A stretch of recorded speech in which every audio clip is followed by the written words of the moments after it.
Mon petit ami m'a enfermée dans la voiture pendant 2 heures lors du mariage de sa sœur parce que sa famille n'avait pas besoin de voir mon visage pathétique et ma robe dégoûtante.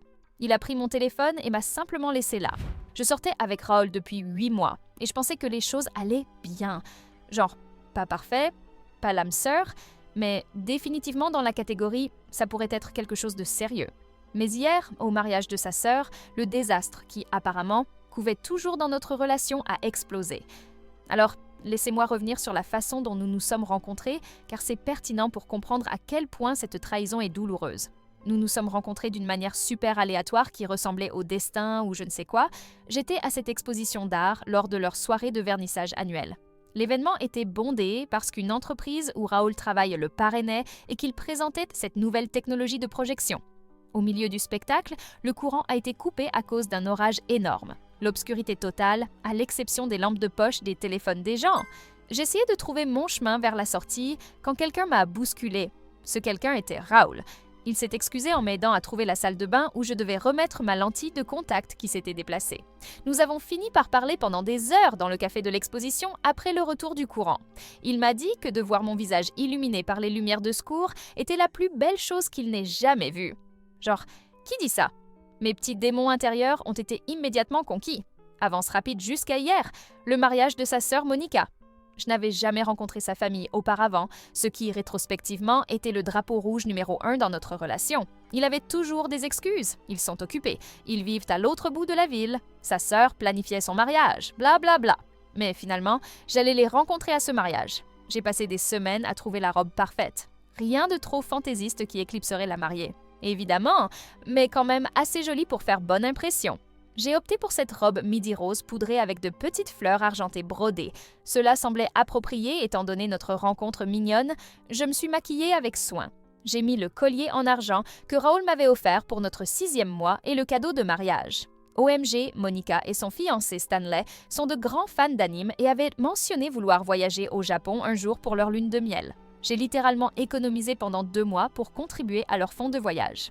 J'ai mis 1500 $ en yens japonais plus un certificat pour une expérience de cérémonie du thé traditionnel à Kyoto, le tout dans une magnifique boîte en bois peinte à la main avec des fleurs de cerisier. Raoul avait mentionné que c'était trop, mais je voulais que sa famille m'apprécie, alors le jour du mariage arrive.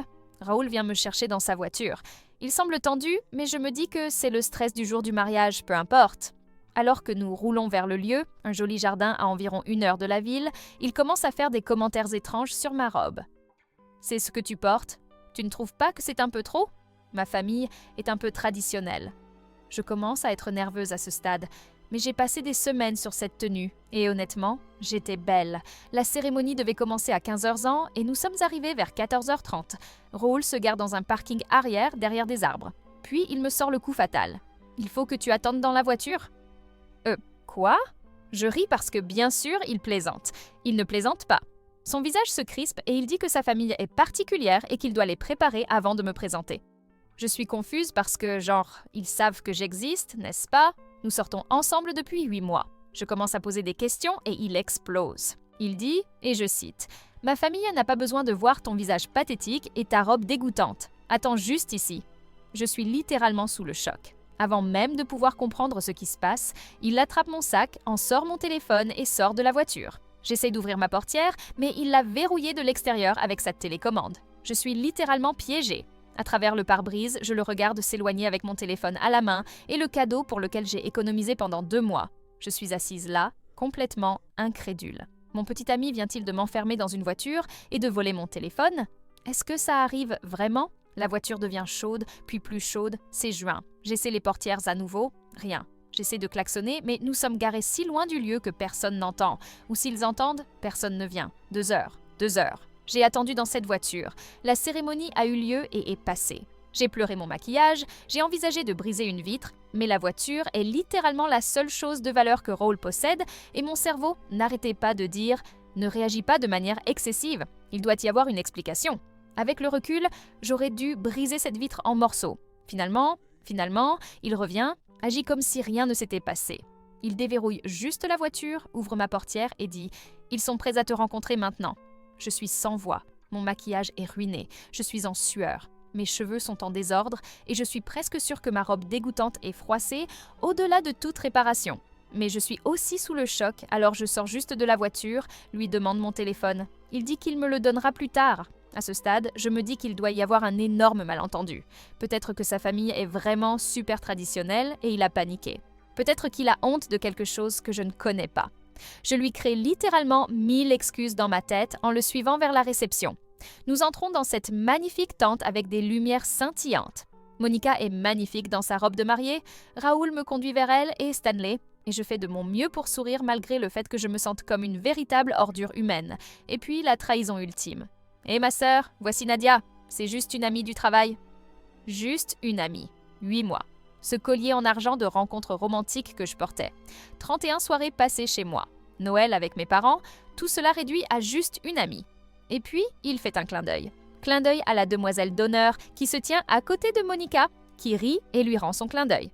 Je suis là, l'impression d'être dans une réalité alternative où rien n'a de sens. Monica a l'air confuse, mais c'est littéralement le jour de son mariage, alors elle sourit juste et dit « Ravie de vous rencontrer », avant de se tourner vers d'autres invités. Le commentaire « ami du travail » se répète toute la nuit, alors que Raoul me présente à des parents, cousins, oncles, toujours avec le même ton bizarre et méprisant. Toujours en regardant autour de la pièce comme s'il cherchait quelqu'un de plus intéressant. Je souris. Je suis polie. Je dis tout ce qu'il faut dire parce que... Qu'est-ce que je suis censée faire d'autre?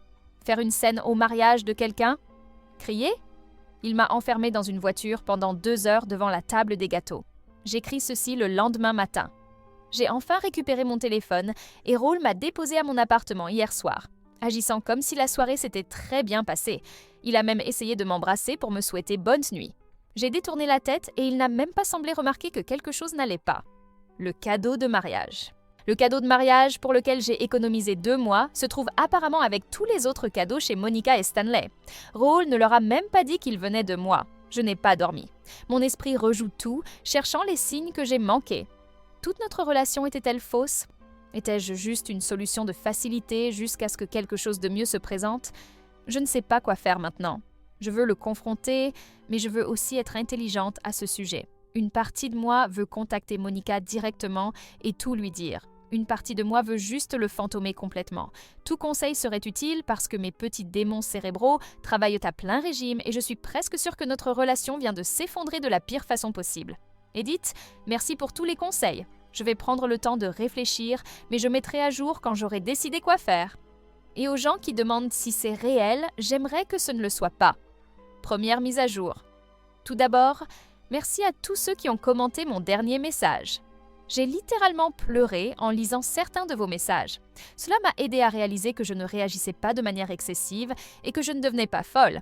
Internet m'a envoyé ici pour du soutien et vous avez livré comme une livraison express. Donc, cela fait 4 jours depuis le désastre du mariage et les choses ont évolué. Après avoir posté, j'ai passé toute la journée à ignorer les textos de Raoul.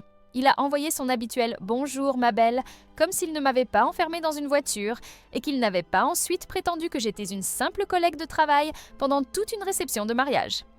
L'audace de cet homme est accablante. C'est comme s'il existait dans une réalité où la logique et la décence ne s'appliquent pas. J'avais besoin de tout digérer avant de le confronter, alors je me suis déclarée malade au travail. Les avantages du télétravail. Personne ne peut dire si mes yeux gonflés sont dus à un rhume ou à une apocalypse relationnelle. Je n'arrêtais pas de penser à ce cadeau de mariage posé quelque part dans la maison de Monica et Stanley sans qu'ils sachent qu'il venait de moi. 1 500 $ que j'ai économisés en mangeant des ramen pour le déjeuner, en acceptant des projets freelance supplémentaires et en sautant mes séances d'écriture habituelles au café. Et l'expérience spéciale de cérémonie du thé que j'ai recherchée pendant des semaines pour trouver la plus authentique, le tout dans cette magnifique boîte peinte à la main. Petite parenthèse que je n'avais pas mentionnée dans mon premier message, je ne suis pas riche du tout. Je suis rédactrice de contenu et je paie à peine mon loyer certains mois. Ce cadeau était un sacrifice parce que je voulais que sa famille m'apprécie.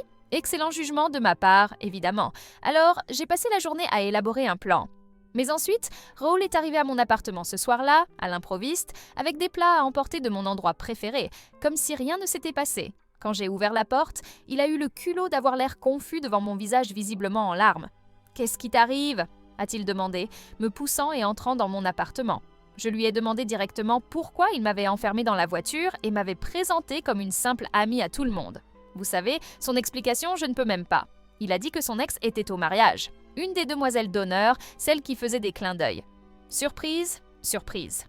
Apparemment, ils sont sortis ensemble pendant 2 ans avant de rompre il y a environ 1 an. Selon lui, elle l'a quitté et il ne voulait pas avoir l'air d'un loser qui est passé à quelqu'un de moins impressionnant. Moins impressionnante. Quand j'ai demandé ce que cela signifiait, il a dit, et je cite exactement, « Tu sais ce que je veux dire. Gina vient d'une famille aisée. Son père joue au golf avec mon père. Toi, eh bien, tu es mignonne, mais tu n'es pas vraiment du genre country club. » Je tremble littéralement à nouveau en tapant cela. Il a ensuite eu l'incroyable audace de dire que c'était en fait un compliment parce qu'il sortait avec moi malgré mon statut social. Que je devrais être reconnaissante qu'il voit quelque chose en moi au-delà de mon travail et de mon appartement de base. Pendant tout ce temps, il déballe de la nourriture sur ma table basse comme si nous allions prendre un dîner normal. J'étais tellement choquée que je n'ai même pas pu lui crier dessus. C'était comme regarder un documentaire animalier où le narrateur explique calmement comment le serpent, en décrochant sa mâchoire pour consommer une proie 2 fois plus grosse que lui, est en fait assez fascinant. J'ai demandé des nouvelles du cadeau de mariage. Vous savez ce qu'il a dit ? Oh oui, je leur ai dit que ça venait de moi. Monica était vraiment impressionnée. Honnêtement, c'était un peu trop de ta part. De toute façon, ils auraient ni pu penser que tu en faisais trop. C'est là que quelque chose en moi a basculé. Comme si tout se mettait soudainement en place. J'ai soudainement tout vu, si clairement. Je lui ai très calmement demandé de partir. Il semblait sincèrement confus. « Pourquoi es-tu si sensible ? Je suis juste honnête. La plupart des gars ne se donneraient même pas la peine avec quelqu'un comme toi. » J'ai ouvert ma porte et je l'ai juste pointé du doigt. Quand il a réalisé que j'étais sérieuse, il a rangé la nourriture, l'a emporté avec lui, le parasite, et est parti, marmonnant que j'étais dramatique et que je l'appellerais quand je me serais calmée. La seconde où il est parti, un calme étrange m'a envahi, comme le silence après une tempête, et j'ai su exactement ce que je devais faire. J'ai passé le lendemain à faire des recherches. J'ai trouvé Monica sur les réseaux sociaux. J'ai découvert qu'elle et Stanley seraient en ville encore une semaine avant de partir pour un mini week-end de lune de miel.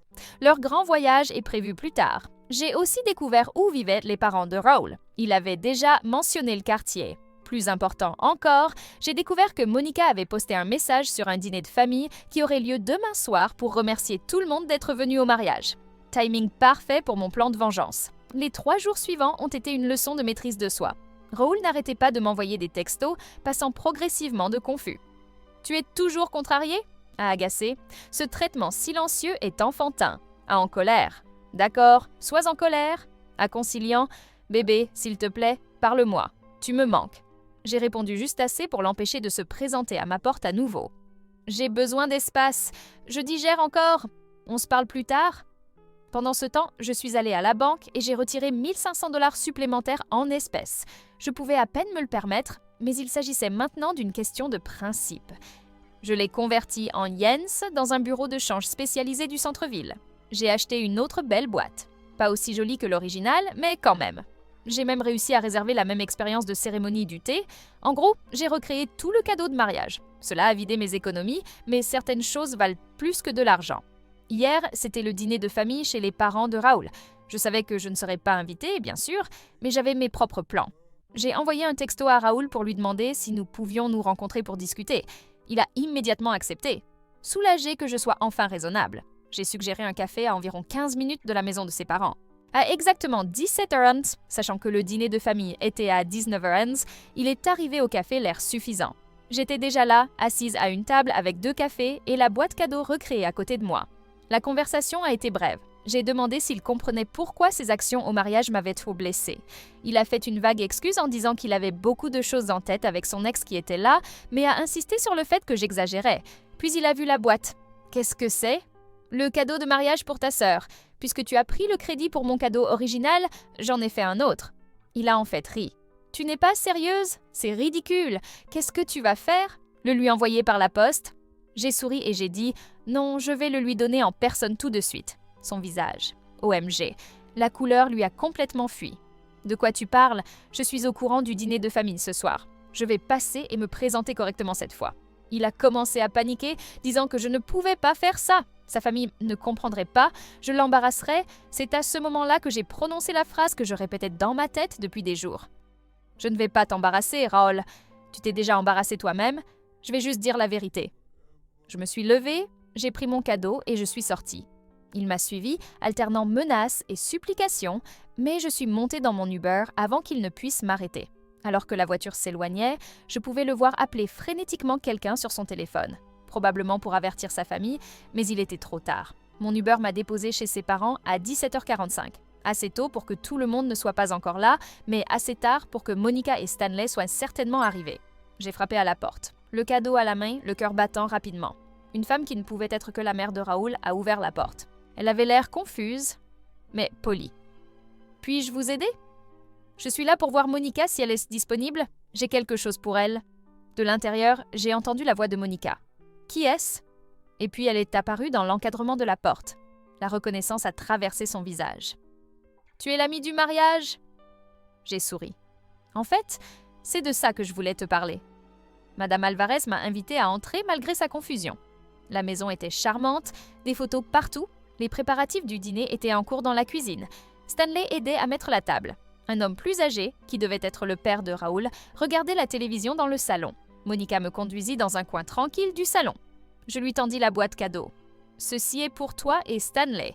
Félicitations pour votre mariage. » Elle eut l'air surprise, mais l'accepta. « Merci, mais je suis désolée. Quel est votre nom déjà ?»« Nadia. Et je ne suis pas vraiment l'amie de Raoul du travail. Ce qui s'est passé ensuite sera dans ma prochaine mise à jour. Ce poste est déjà super long et Raoul vient d'arriver en frappant à ma porte d'appartement. Je dois gérer cette situation, mais je promets de faire une mise à jour bientôt. Edith, il est parti maintenant, mais a laissé un message texte long comme un roman. Les conséquences ont commencé. Deuxième mise à jour. D'accord. Waouh, je suis encore en train de digérer tout ce qui s'est passé hier, mais vous avez tous été si solidaires que je voulais vous informer dès que possible. Alors, où en étais-je ? Ah oui, j'étais assise dans le salon des parents de Raoul avec Monica, sur le point d'expliquer qui j'étais vraiment. J'ai pris une profonde inspiration et je lui ai dit la vérité. Raoul et moi sortions ensemble depuis 8 mois, qu'il m'avait enfermée dans la voiture pendant la cérémonie de son mariage, avait pris mon téléphone, puis m'avait présenté comme une simple amie toute la nuit, tout en flirtant avec son ex-petite amie, la demoiselle d'honneur Gina. Le visage de Monica a traversé un fascinant voyage, de la confusion à l'incrédulité, puis à l'horreur grandissante. Elle n'arrêtait pas de dire « Non, ce n'est pas possible et Raoul ne ferait pas ça ».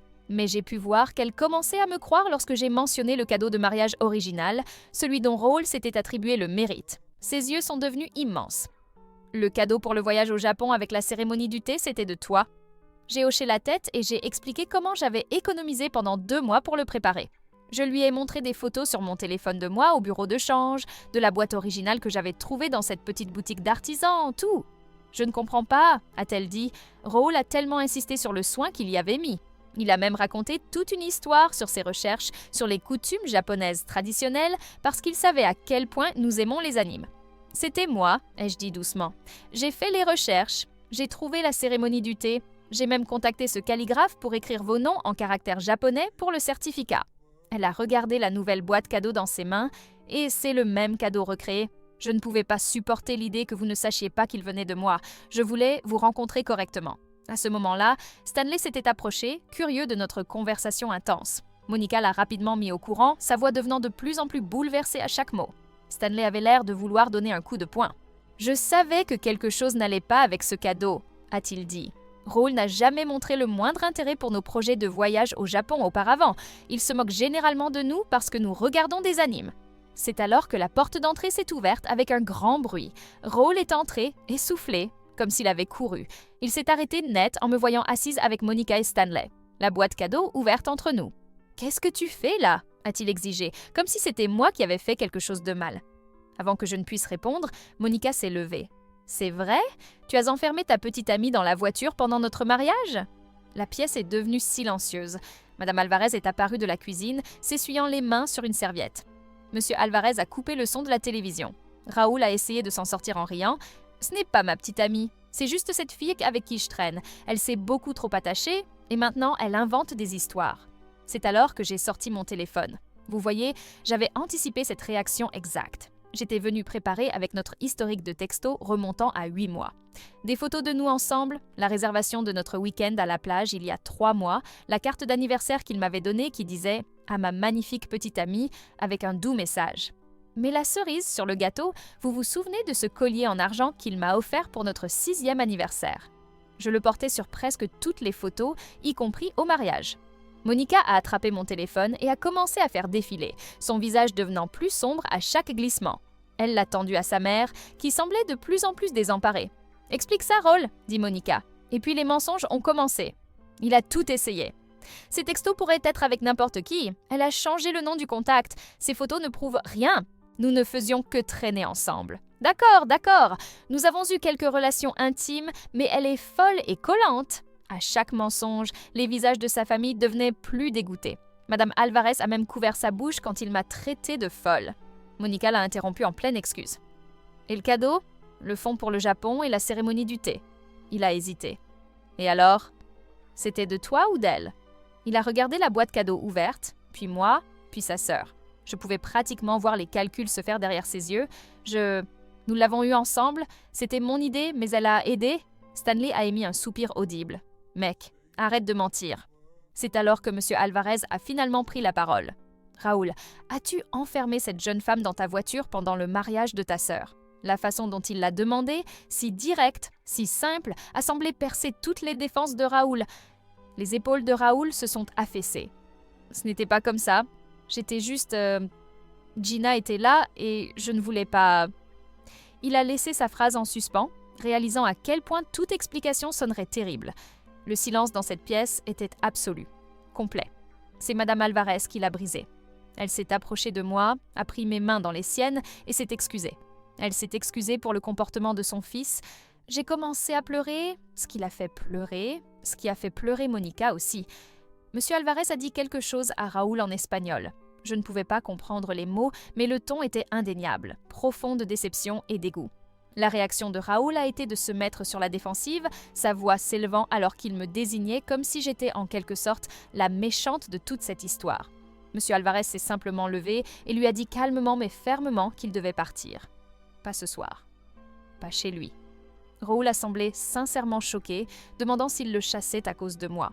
Monica s'est interposée et a précisé que ce n'était pas à cause de moi, mais à cause de ce qu'il avait fait. Il y a eu une confrontation familiale intense qui m'a fait penser que je devrais probablement partir. Mais quand j'ai commencé à rassembler mes affaires, Madame Alvarez m'a doucement touché le bras. « S'il vous plaît, restez pour le dîner » a-t-elle dit. « Nous aimerions faire votre connaissance, la vraie. » Je suis restée dîner avec la famille de Raoul sans R. C'était bizarre au début, mais aussi plutôt incroyable. Monica et Stanley sont des gens vraiment adorables. Ils étaient si enthousiastes à propos de l'expérience de la cérémonie du thé et n'arrêtaient pas de me poser des questions sur la façon dont je l'avais trouvée. Monsieur et Madame Alvarez étaient chaleureux et accueillants une fois le choc initial passé. Raoul m'a envoyé des SMS sans arrêt pendant le dîner. J'ai éteint mon téléphone. Après le dîner, alors que je me préparais à partir, Monica m'a serré dans ses bras et m'a remercié d'avoir eu le courage de me manifester. Elle a dit qu'elle avait remarqué des changements chez Raoul au cours de la dernière année. Plus secret, plus arrogant, mais n'avait pas voulu croire que son frère pouvait être si cruel. Je suis rentrée vers 22h et j'ai trouvé 27 appels manqués et 41 messages textes de Raoul. Les textes ont commencé par de la colère. « Comment oses-tu aller voir ma famille ?» Puis paniqué, « Qu'est-ce que tu leur as dit ?» Puis suppliant, « S'il te plaît, rappelle-moi, c'est un malentendu. » Et enfin vaincu. Ils ne me laisseront pas rentrer à la maison. Ce matin, je me suis réveillée avec un message vocal d'un numéro inconnu. C'était Gina, l'ex-petite amie demoiselle d'honneur. Apparemment, Raoul avait essayé de rester chez elle la nuit dernière et elle l'avait renvoyée. Elle s'est excusée pour sa part dans la situation du mariage. Elle n'avait aucune idée qu'il avait une petite amie et se sentait horrible à propos du flirt et des clins d'œil. Selon elle, Raoul s'est présenté à la gare après qu'elle ait refusé de le laisser rester. Il lui a envoyé des selfies dramatiques du banc de la gare toute la nuit. Je ne réponds à personne pour le moment. J'ai besoin de digérer tout ça. Monica m'a invitée à prendre un café la semaine prochaine. Elle dit qu'elle veut me remercier correctement pour le cadeau et comparer les notes sur son frère. Je pense que j'irai. Quant à Raoul, le karma est arrivé à la gare. Littéralement. Je ferai une dernière mise à jour une fois que les choses se seront un peu calmées. Edith. OMG. Arrêtez de me demander les selfies de Raoul à la gare. Je ne les ai pas. Gina les a juste mentionnés dans son message vocal. Et non, je n'ai pas encore répondu à aucun de ces messages. Dernière mise à jour. 2 semaines se sont écoulées depuis ma dernière mise à jour et la poussière de l'explosion de la relation commence enfin à retomber. Donc ces 41 messages vocaux que j'ai mentionnés, je les ai finalement tous écoutés et waouh, juste waouh, c'est comme un cours magistral sur la manipulation. Messages vocaux 1 à 5, pure rage, me traitant de tous les noms, disant que j'ai ruiné sa vie, menaçant de me faire payer. Messages vocaux 6 à 12, la face de la victime, pleurant, de vrais sanglots sur la façon dont sa famille s'est retournée contre lui, comment il a dû dormir à la gare, à quel point il faisait froid et inconfortable. Messages vocaux 13 à 20, histoire révisionniste. Soudain, notre relation était la meilleure chose qui lui soit jamais arrivée, et il n'a jamais eu l'intention de me faire du mal. Et tout l'incident de la voiture était un malentendu. Messages vocaux 21 à 30, négociations, promesse de se racheter, de me présenter correctement à tout le monde, de me rembourser le cadeau de mariage. Messages vocaux 31 à 41, désespoir, plus de pleurs. S'il te plaît, rappelle-moi, je n'ai nulle part où aller. Je ferai n'importe quoi. Le dernier, laissé à 4h37 du matin, n'était que des respirations et des reniflements occasionnels pendant 2 minutes complètes. Je n'ai répondu à aucun d'eux. Au lieu de cela, j'ai rencontré Monica pour un café comme prévu. Elle était encore plus cool dans un cadre décontracté. Il s'avère que nous avons beaucoup en commun, au-delà de son terrible frère. Nous avons parlé pendant 3 heures. Elle m'a informé des conséquences familiales. Raoul a été effectivement coupé, pas seulement financièrement, mais aussi émotionnellement. Apparemment, ses parents l'aidaient encore avec son loyer malgré son bon emploi dans la technologie. Mais émotionnellement, son père a clairement indiqué que tant que Raoul ne montrerait pas de remords sincères et un changement de comportement, il ne serait pas le bienvenu aux événements familiaux. Raoul a tenté de s'incruster au dîner du dimanche la semaine dernière et a été littéralement refoulé à la porte par sa mère qui aurait cité quelque chose sur « Qui sème le vent récolte la tempête ». Monica a dit qu'il avait désespérément essayé de convaincre tout le monde que j'étais instable et manipulatrice, mais personne n'y croyait. L'histoire du cadeau de mariage, en particulier, est devenue une légende familiale. Monica s'est assurée que tout le monde savait ce qu'il avait fait. Selon elle, Raoul avait toujours été l'enfant prodige qui ne pouvait rien faire de mal. Ma visite a apparemment été la première fois que ses parents ont eu une preuve irréfutable de son véritable caractère. La prise de conscience a été dévastatrice pour eux. Gina, l'ex-demoiselle d'honneur et moi, nous sommes un peu textés. Il s'avère que Raoul lui racontait une histoire complètement différente pendant le mariage. Il lui a dit que j'étais sa collègue de travail collante qui avait des problèmes de limite et qui s'était invitée au mariage. Elle se sent horrible à propos de toute cette histoire. Quant à moi, je vais bien, mieux que bien en fait. Il y a eu des moments de doute et de tristesse. 8 mois, c'est toujours 8 mois, même si c'était avec quelqu'un qui s'est avéré être un loup déguisé en agneau. Mais surtout, je me sens libre, comme si j'avais de peu échappé à une relation qui m'aurait lentement écrasée. Hier, j'ai reçu un colis par la poste. C'était de Monica et Stanley. Un magnifique journal fait à la main avec un mot qui disait « Pour notre nouvel ami qui nous a aidés à voir les choses clairement. Regarde vers l'avant, pas en arrière. » J'ai littéralement pleuré pendant 1 heure.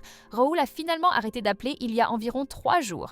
J'ai appris par Monica qu'il loge chez un ami de jeu et qu'il a commencé à dire aux gens qu'il avait rompu avec moi parce que j'étais trop exigeante. Classique dernier effort. Une dernière tentative désespérée de sauver la face avant de disparaître. Quelques mises à jour sur des questions pratiques, puisque les gens ont posé des questions sur le cadeau de mariage original. Monica et Stanley ont insisté pour me rembourser les 2 cadeaux. J'ai d'abord refusé, mais ils étaient catégoriques. Nous avons fait un compromis. Ils perdent la moitié et je vais avec eux à la cérémonie du thé à Kyoto en tant que leur invité. Ils retardent leur voyage au Japon jusqu'au printemps prochain et m'ont invité à les rejoindre pour une partie du voyage. Mes finances, la situation du double cadeau a vidé mes économies, mais j'ai trouvé du travail freelance supplémentaire et je devrais être de nouveau sur la bonne voie dans quelques mois. Ça valait chaque centime pour le regard sur le visage de Raoul quand il m'a vu chez ses parents. Ma situation de logement, j'ai changé mes serrures, même si Raoul n'a jamais eu de clé. Juste par prudence, et j'ai installé une petite caméra de sécurité près de ma porte. Pas de signe de sa part d'essayer de venir, heureusement. Rencontre. Lol. Non. Mon cœur a besoin d'un temps de récupération sérieux. Hier soir, je me suis assise sur mon balcon avec mon nouveau journal et j'ai écrit sur tout ce qui s'était passé. J'ai pensé à la façon dont parfois nous ne voyons que ce que nous voulons voir chez les gens. Comment l'image que nous avons de quelqu'un peut persister longtemps après que la réalité ait changé.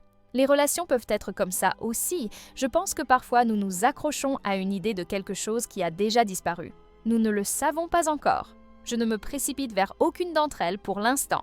Pour l'instant, je me contente de me concentrer sur moi-même et d'apprécier ce que j'ai. De me sentir plus forte et plus consciente. De savoir que même lorsque les choses semblent accablantes, il y a toujours un chemin à parcourir.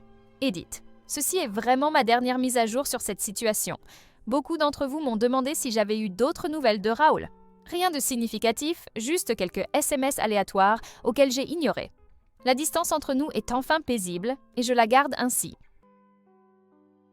Si cette histoire vous a plu et que vous voulez encore plus d'histoires Reddit, abonnez-vous maintenant et ne manquez pas les prochaines. Que feriez-vous si vous étiez l'héroïne? Oseriez-vous faire la même chose? Laissez votre réponse dans les commentaires. Nous avons hâte de lire les plus folles.